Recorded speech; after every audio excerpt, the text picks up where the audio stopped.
Bem-vindos a mais uma análise aprofundada.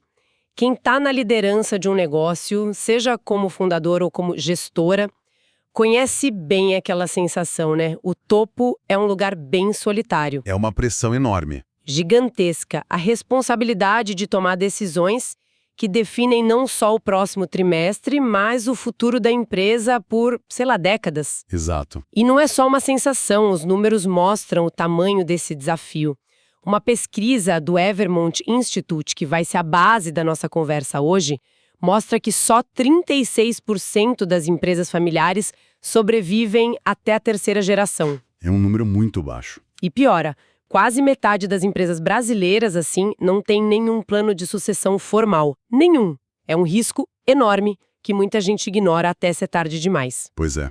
E é nesse ponto que a tal da governança corporativa deixa de ser um jargão, né? Sim. Ela vira na ferramenta de sobrevivência. Muitas vezes o que impede uma empresa de crescer ou de passar por uma crise não é o produto, não é o mercado. É a falta de um sistema para tomar boas decisões. E é para isso que servem os conselhos. Exatamente. Sejam eles consultivos ou de administração. Eles são tipo o antídoto para essa solidão do CEO. Trazem uma visão de fora, oxigenam o debate, ajudam a criar um consenso entre sócios que às vezes não se falam tão bem e principalmente dão suporte para que a estratégia seja tocada com segurança.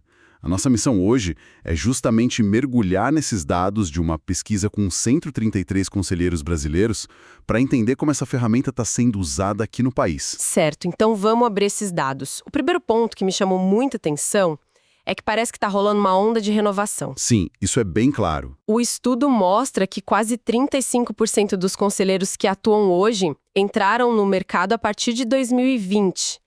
Em um ambiente que a gente imagina ser super tradicional, isso é uma mudança muito rápida. Você tocou num ponto fundamental, porque isso leva a gente a questionar a natureza dessa mudança. A pesquisa conecta essa renovação diretamente com as crises e as novas demandas do pós-pandemia. Faz sentido. De repente, temas como transformação digital, cibersegurança, agenda ESG... deixaram de ser opcionais, exato. As empresas correram para buscar conselheiros com essas competências e isso abriu a porta para perfis que antes não tinham tanto espaço.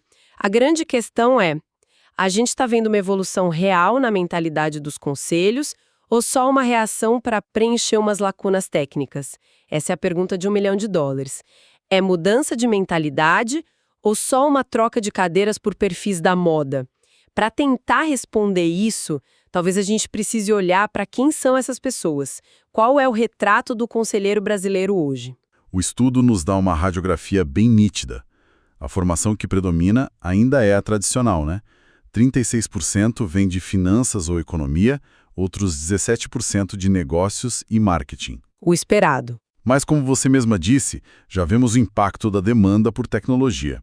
13% dos conselheiros já vêm dessa área. É um sinal claro de mudança. Agora, o que realmente salta aos olhos é o que está faltando nessa equação. Deixa eu adivinhar. Pessoas. A área de recursos humanos. Isso.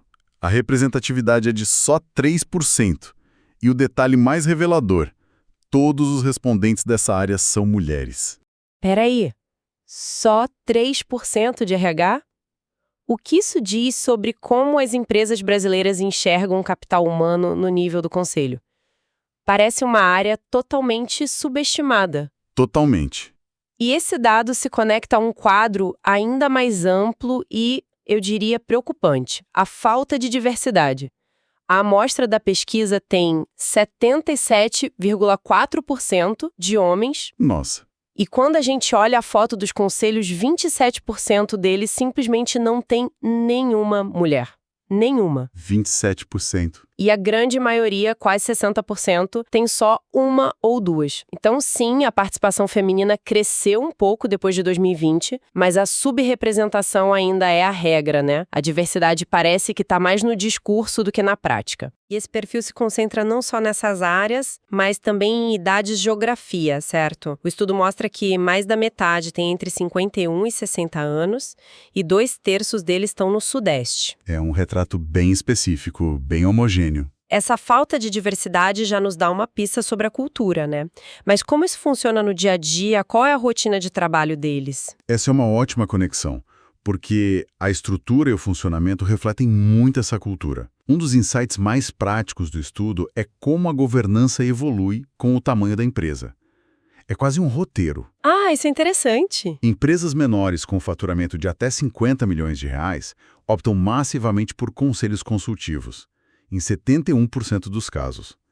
O objetivo aqui é mais buscar aconselhamento, ter um sparring de luxo para o fundador, sem o peso formal e a responsabilidade legal de um conselho de administração. É tipo uma porta de entrada para a governança, então. Começa com um grupo para aconselhar e conforme a empresa cresce, a coisa fica mais formal. Exatamente isso. Quando o faturamento passa dos 500 milhões, o cenário inverte. Mais de 65% das empresas já têm um conselho de administração formalizado. A complexidade do negócio exige mais que conselhos, exige supervisão, responsabilidade fiduciária. Entendi. Sobre a dinâmica, a maioria dos conselhos, 46%, se reúne mensalmente ou quase isso, de 9 a 12 reuniões por ano. O modelo híbrido virou padrão. Mas tem uma nuance interessante. Empresas maiores de capital aberto ainda fazem questão do presencial. Ah, é? Sinal de que para decisões de altíssimo impacto, a confiança do olho no olho ainda é insubstituível. Ok, eles se reúnem bastante, a estrutura evolui, mas como se mede a eficácia disso tudo? Se eu, como acionista, invisto tempo e dinheiro para ter um conselho, como eu sei que ele está funcionando bem? E aqui nós chegamos no que talvez seja a maior, a mais grave lacuna da governança corporativa no Brasil. Certo. A pesquisa revela um dado alarmante.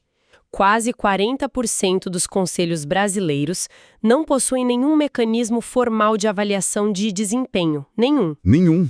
Eles simplesmente não se avaliam. Para a gente ter uma ideia, no mercado americano, 98% dos conselhos das empresas do S&P 500 fazem avaliações anuais. Nossa, a diferença é gritante. Essa ausência no Brasil é uma falha grave de accountability, de prestação de contas. É como um time de futebol que joga o campeonato inteiro sem nunca analisar a própria performance. Isso é chocante. Mas por que isso acontece? É uma coisa cultural de evitar o confronto ou é falta de maturidade na gestão? É uma combinação de fatores. Existe uma dimensão cultural de deferência, onde pode ser desconfortável avaliar formalmente figuras seniores e experientes, mas principalmente reflete uma certa imaturidade em entender o que é um conselho de alta performance. Certo. A avaliação não é para apontar culpados, né? É para identificar gaps de competência, melhorar a dinâmica do grupo e garantir que o conselho evolua junto com a empresa. Sem avaliação, o risco de estagnação é enorme. Falando em investimento, e a remuneração? Quanto ganha um conselheiro e, mais importante, como esse pagamento é estruturado? A pesquisa mostra que a maioria, quase 79%, recebe entre 15 e 30 mil reais por mês. E o modelo é predominantemente fixo. O que me surpreendeu é que mais de 70% não tem a remuneração atrelada ao desempenho da empresa. Isso não parece um contrassenso? Parece, mas aqui está um dos paradoxos da boa governança. Muitas vezes, a melhor forma de garantir o comprometimento de um conselheiro é justamente não atrelar o pagamento dele ao desempenho de curto prazo. Como assim? A remuneração fixa blinda o conselho da pressão por resultados imediatos, que é uma preocupação da gestão executiva.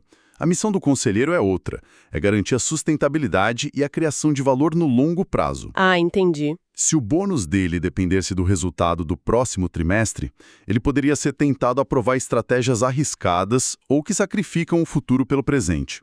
O pagamento fixo busca garantir a isenção e o foco no que realmente importa. Entendi. A ideia é que ele seja um guardião do futuro da empresa, não um caçador de bônus. Com essa estrutura, essa dinâmica e esse modelo de incentivos, o que de fato está na pauta? O que tira o sono desses conselheiros hoje? A pesquisa mapeou isso de forma muito clara. Tem um empate técnico no topo da lista de preocupações. Certo. 3 grandes desafios foram citados por quase 58% deles. Primeiro, gestão de riscos, o que é super compreensível nesse mundo volátil.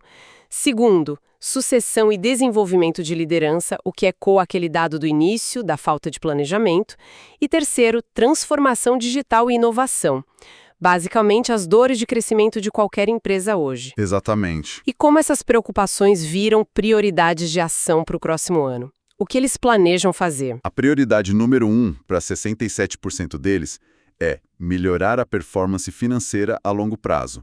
Isso faz todo sentido, amarra as outras preocupações. Claro. Mas logo em seguida vem duas pautas de tecnologia bem específicas.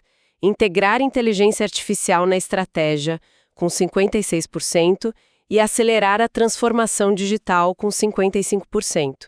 Fica claro que tecnologia não é mais um item na agenda. Ela é a agenda. Mas aqui a gente encontra uma contradição que, para mim, grita nos dados. Enquanto IA e digitalização estão no topo das prioridades, a pauta garantir diversidade e inclusão aparece lá embaixo. Pois é. Citada como prioridade por só 12% dos conselheiros. Como a gente concilia isso com o dado que mostra a falta gritante de mulheres nos conselhos? Parece que eles identificam o problema, mas não tratam como prioridade. É uma desconexão preocupante. E isso sugere que a diversidade ainda é vista por muitos conselhos como um tema de reputação, de compliance ou de fazer o que é certo. E não como algo estratégico. Exatamente. Não como o que ela realmente é. Uma alavanca estratégica para o negócio. Empresas mais diversas, comprovadamente, tomam decisões melhores, inovam mais, entendem melhor seus clientes.